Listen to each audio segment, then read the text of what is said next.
Hello, my name is Sean Ennis from Ennis Management. Don't forget to subscribe to this channel and share this video. And for all of your promotion and marketing needs, be sure to go to ennistalentmanagement.com or email ennisproductions@gmail.com. Today I'm joined by a very special guest, a talented singer-songwriter, Amanda Campbell. She is the lead singer of the Strands, AKA British soul singer. Hello, how are you? I'm very well, thank you. Thank you so much for joining me today. That's great. So, where are you from originally? I'm originally from London, but I lived my entire adult life in Los Angeles. So I'm still an East End girl at heart. Okay. And can you describe sort of what's it like growing up in London? um, I was very lucky because I lived in the inner city, but my parents used to take us to the countryside, the beach every weekend. We had a sort of an escape. So I had a rural experience and I had the inner city experience, but I wasn't allowed to go outside my house. It was really a rough place to grow up. But being from the East End of London is a bit like being from Brooklyn. So you have you're street smart, you've got a good sense of humor, you dress nice. So it was fun. I'm glad I grew up there, but I didn't want to stay there. For sure, I didn't want to stay there. And I'm an American. I was born in Boston, but I'm a huge European football fan. So can I get your club team? West Ham. West Ham. Excellent, excellent. Very comfortable with losing. Oh, hopefully they'll turn it around. Oh, well, yeah, that would be a miracle. Yeah. And so, what made you move to the United States, to California? Yeah, just saw a lot of it on TV and movies and thought that looks nice. And at the time, I was a nanny. And I was sitting at work and I was reading the paper and it said nanny wanted, Hollywood Hills. And I thought, why not? And 6 weeks later, I was up in the Hollywood Hills being a nanny. It was pretty wild. And I never left. I didn't think in a million years I would stay. But I did. I ended up staying and I've been here ever since. And what would you say is the biggest difference from living in London and California? Oh, the weather. The weather. But a close second is the sense of humor. Okay. It sometimes goes over everybody's head here. And, I've been here so long, I go home and stuff goes over my head. So it's a totally different thing. But, yeah, the weather. It rains a lot and it's cold. And, you get used to the sunshine. That doesn't take long. And so now let's talk about your musical history. Growing up, did you take any music lessons for playing any instruments or any type of vocal lessons?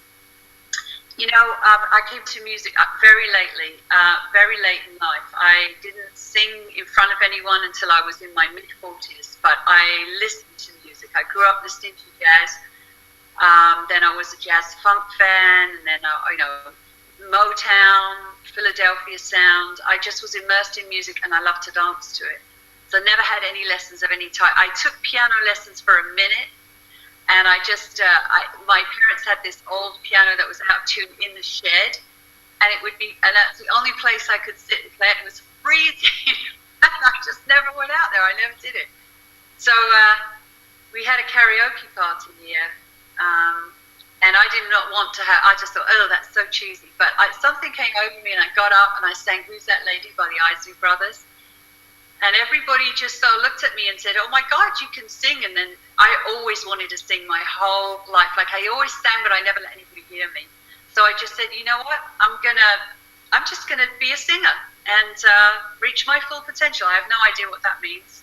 Or, I don't put limits on myself. I just started singing and then I just started writing songs, just really late in life. And do you have a earliest memory involving music? Yeah, I think my mom used to sing to me to bed, which she has an awful voice. But I think one of my strongest musical memories is me singing a Beatles song to my aunt's friends. My aunt was really close in age to me, and I used to do performances for them when I was about 5 or 6. So yeah, that would probably be it. And so, you're a singer-songwriter. What genre of music do you consider your work to be? Um, I work with so many different people. It ends up being different things, but I would think somewhere between jazz meets folk, even really. I mean, I spend a lot of time on lyrics, and there's something definitely jazzy about the way I sing. But I never think about what sort of songs this can be. I'm writing the lyrics, and the melody comes. It's a sort of a magical mystical process for me because I don't have any training. And if I like what the band is doing with it, I'll go with that. If I don't, I'll ask them to do something different. And you said you got really a late start in your musical career. So how long have you been practicing your craft of writing, performing, and recording music? About 10 years now. Yeah. And I think you named a few of them before, but who are your major musical influences? I'd have to say Sade and Tracy Thorn from Everything But the Girl, and Amy Winehouse, because I started singing when Amy Winehouse became popular, and so I really studied her in a way I'd never really studied anybody before. I'd always listened, but I didn't really study, and I think she had a great influence on me being able to sit back with my voice and to be really frank with my lyrics. And what made you want to be an artist? Oh, I just always had a very strong desire to sing. But, my upbringing wasn't one that sort of encouraged that. It was like, you should learn to type. And, it's funny, my grandmother said to me, you should learn to play the piano because you'll be invited to all the parties. But by the time she said that, they weren't playing piano at parties anymore. So I had a record collection, an amazing record collection. And so I kind of forgot what the question was. But it's been an incredible journey, and I just always had that desire to sing. And as soon as I knew I could sing, it was like, okay, well, this is who I am. This is what I was put on this earth to do, and this is what I'm going to do. And you mentioned your record collection. Being younger and never really experiencing listen to music from vinyl, is there something unique that you get from listening to a vinyl record that maybe you don't get from how people consume music today, streaming? Oh yeah, there's a world of difference in the quality, and there's also this really cool little lead up sound to the song starting that's like, and then the song starts, and it's just a whole different experience. I mean, I think young people I feel badly because you're not even really hearing live instruments, and subconsciously you're not listening to a live performance, but back then they were playing the song and recording the song, and you were listening to a live performance, and there's something about drum machines and MIDI that there's not a soul in it, and even though you're not conscious that it's not there, it's not there. So I think you guys are missing out big time. Well, I think vinyl is making sort of a comeback. Yeah, it is. Yeah, it's very expensive to press vinyl, but it is, and that's great. I think that's wonderful. And the bad thing about it was they used to get scratched and they'd jump, but you could we used to put pennies on the arm to keep it down so that it wouldn't scratch. But I had an amazing record collection, and I left it all at home. And my mum sold it all on eBay. I wish I had it. Now I don't. And can you describe your first time performing? Oh yeah. when I discovered I could sing, I decided that I ought to take singing lessons. And so my teachers said to me, "Oh yeah, I do a little showcase at the end of this, at the end of this, and you'll sing." And I said, "Oh, okay, great." And so the song I was going to sing was "This Masquerade" by George Benson, actually written by Leon Russell. So I was learning this song, and then it came the day that this little performance, and of course till that morning I hadn't really thought about it, but there was like 150 people in an auditorium. Everyone was like 12, and there was me, and I just thought, my knees were knocking together, and I just thought, oh my, why am I doing this? I've got a really nice life. Like, I was really, really nervous. But I wanted to do it so badly. I wanted to do it. So I went out there and I did it, and it was great. And when I got off, I was like, you know what? I never have to do that for the first time again. And it got a little bit easier and easier. Now I'm very comfortable on stage. I feel like I'm home. I'm still nervous, but not the knees. I'm just, adrenaline nervous, and I can't wait to do it. Now, as soon as it's over, I want to do it again. But I love performing. And what sort of emotions did you feel during that first performance? Oh, just I couldn't wait for it to be over. I mean, I was just like, oh my God, it's just that I'd never done before, and I was a very shy person, but I used to fake confidence. Do you know what I mean? I used to overcompensate, be very loud and But after that, I developed a real sense of confidence, and I'm grounded, and I am so comfortable in my own skin now as a result of doing this, that I just encourage everybody to do it. If you have any desire to get up and do it, do it. And now when you do your live performances, what sort of experience do you have? Just pure fun. It's like a high. I feel very connected. I lose myself. It's a transcendental experience for me. It's like a spiritual experience for me. I'm very lucky because I just enjoy it so much. And I think that's the same for a lot of really talented performers. They really, I've heard people describe it as almost like a drug. Yes, it is. You come off and you go, when can I do that again? Yeah. And how would you describe your music? My music, my solo stuff is sort of, there's a lot of EDM, but my main gig is with the Strands, and our music, we don't fit very neatly into a genre. We're a little jazzy, we're a little bluesy, but we're not jazz and we're not blues.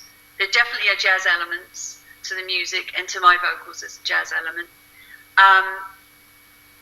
But it's soulful, and even though we do sort of, and on our album there's it's a straight up ballad, there's a straight up soul song, there's a protest song, there's a straight up pop song, but the vocal and the lead guitar are what makes it cohesive. There's something to those two things that make them work together. So we've been called genre defying and retro. We get called retro a lot, which I like. Our guitar player used to play bass with the Whispers, so he's a very restrained guitar player, and he plays very elegant and restrained solos, and that's a thread that goes through all our music. And can you talk a little bit about being able to mix different genres and sort of what that brings to your guys' overall sound? I think we do have a distinctive sound, even though I can't really nail it. I'm always asking people, what kind of music would you say we are? And they always go, oh, I don't know. And they use jazz, blues. But we never had a conversation about what kind of music we were going to play. We just were friends hanging out, playing music together, and we came up with something that it's hard to define what it is, but it's really been wonderful for us because we really feel like we can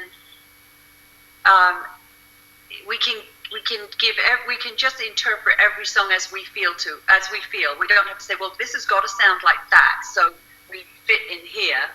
Although that has made it hard because I can't really neatly fit a box, and you have to click a box when you're putting your music out there, and it's hard. I don't think I've really answered your question, but that's my answer. No, that was great. And could you briefly describe the music making process? Yeah, solo, very different. I work with producers who make tracks, and then I go in, it's just me in a vocal booth, and I sing over the music. And it's usually mixed in like a week or two, and I get something. With the Strands, it's really different. We do it the old-fashioned way.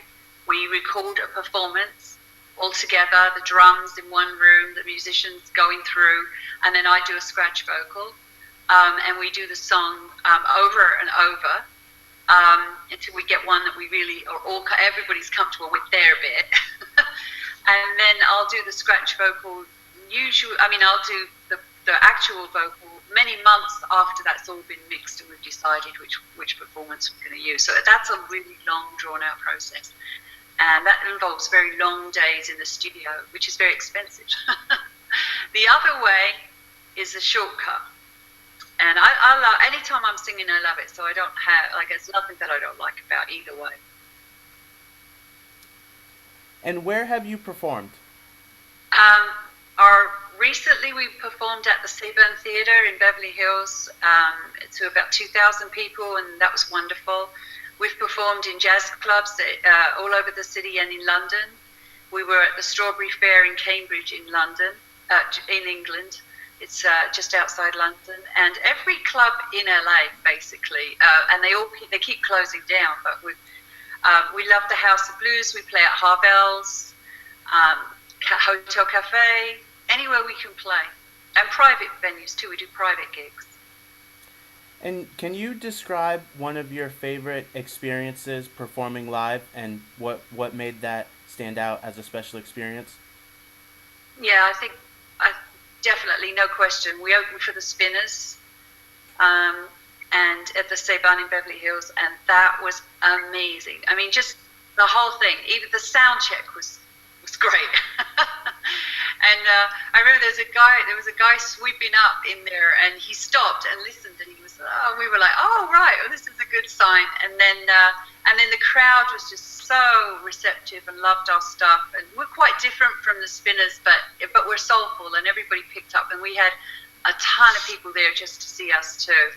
And it was the first time on a really big stage in a really big place like that, and not the biggest crowd, because the biggest crowd was at the festival, but it was really beautiful experience. And when we got off the stage, one of the highlights of my life, I mean, the whole performance was a highlight, was a major life peak moment, but coming off the stage, the Spinners manager came up to me and he said, yeah, it was great, you really surprised me, I loved it. And I was like, thank you. So that was a great experience. We all love that. I think that's our greatest experience performing. That does sound like a great experience. Yeah, and it was. What's the largest audience that you've performed in front of? Yeah, probably close to 5,000 at the festival. That was really, really cool. And that was really fun too, because we got to the backstage area early, and the guy who says, look, this band not showed up yet. Can you guys go on early? And we said, yeah, no problem. And he said, but extend your set by about 20 minutes. And we said, yeah. So I was like, oh, great. Like, instead of 45 minutes, we get like an hour and 10 minutes. So we were up there, and he was trying to get my attention towards the end of the hour. And he goes, they haven't shown up. Can you guys do another 20 minutes? So we literally did every song we knew, like every song. And that was really fantastic. We had a great time at that place. And we performed for almost 2 hours, which was great. And needless to say, we were stretching things out. And that leads me into my next question. Which songs do you perform most frequently? Well, we usually do all the songs off of our 2 EPs and stuff that we're recording. So yeah, we do throw a few covers in there, but we always do Gregory Says, and we always do Love Is on the Line, and we always do The River. Strands. And do you use a set list when you perform? Yeah, yeah. We call it the not so set list because sometimes we'll, think, oh, we'll get an idea, and if we're all down with it, we'll go for it. What are the main themes or topics of most of your songs? Oh, that's a good question. The songs that I write, well, I've written a couple of breakup songs for a friend of mine. I'm in a stable, happy relationship, so sometimes I'll write something that's not so compelling to write about, to be honest. So I write about awareness that I have in my life that come to me over time. Like this is, like Gregory says, I don't know if you've been familiar with Gregory Porter, but he's a great jazz guy. He's from LA. He's really big in Europe, and he just played the Hollywood Bowl. He's huge jazz guy, and he wrote a song called "No Love Dying," and I love that song, and it really meant something to me. I thought, well, that's a really great reminder. If I'm disappointed or frustrated or angry, I can stay there doesn't have to be any love dying. I can stay in a loving place, and I wrote a song about that, and that was Gregory Says. But I mean, it runs the gamut. Whatever's going in my mind, whatever I need to work through, or if I am having a friend who's having a really bad time, or I've written about climate change. I have a song called Mother Nature. I've written a song about a 12-step program. I've written a song about everything. It's like when the inspiration comes, I just run with it. And how do you think your music has evolved?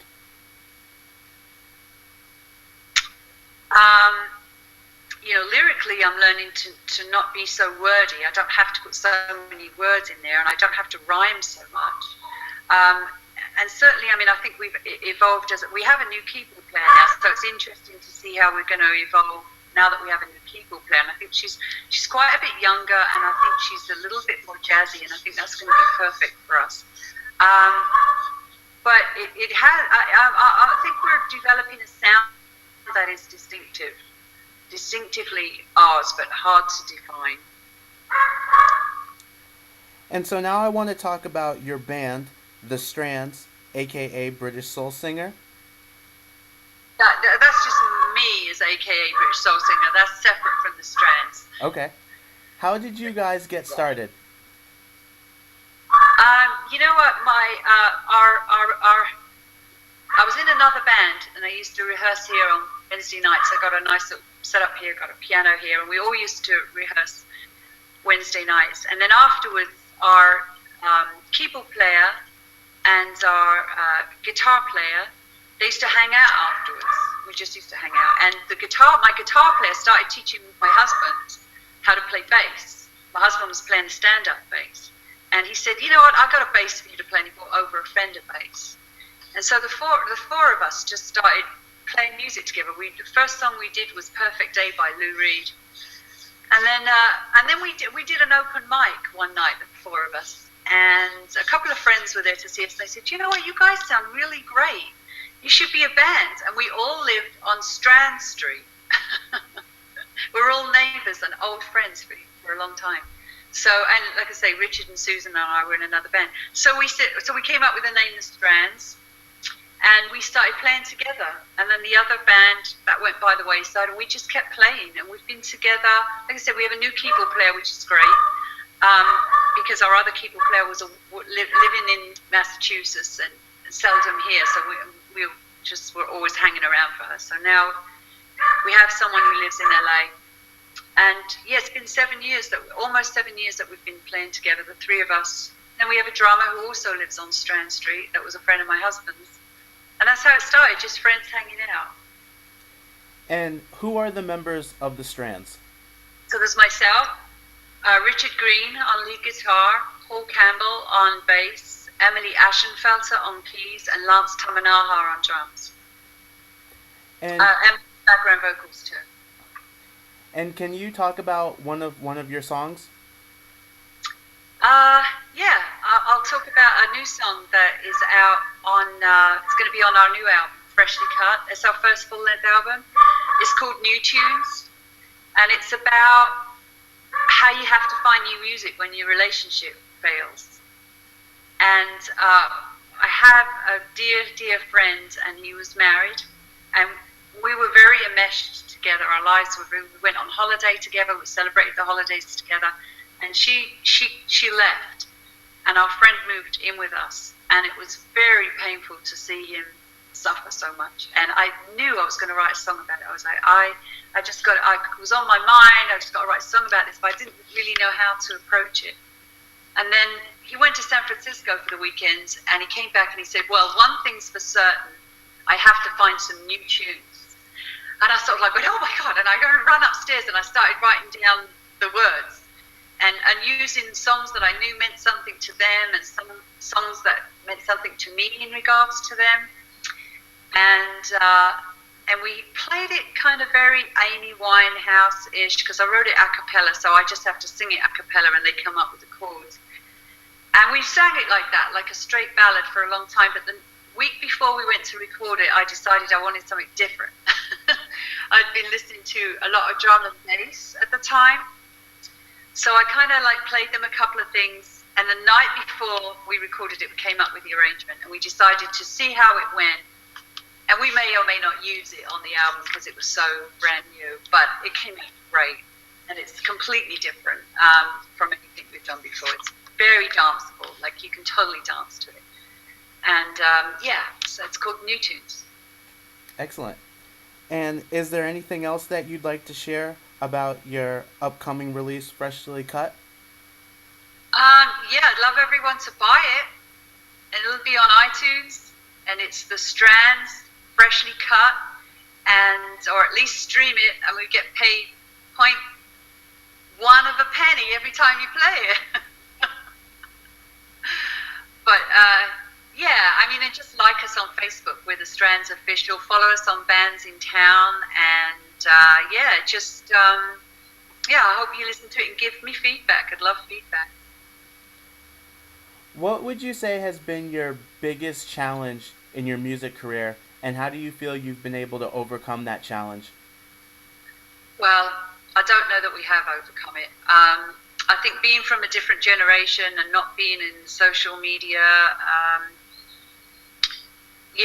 I think, I say this a lot, if I was 20 and in a halter neck and a mini skirt, I could get a lot more attention, but I'm not. I'm not I'm not comfortable using visuals so much. So it's a continuing struggle, the social media, that's how you're found these days, and that it is a visual thing. Use videos on YouTube, and and we're really dealing with sound.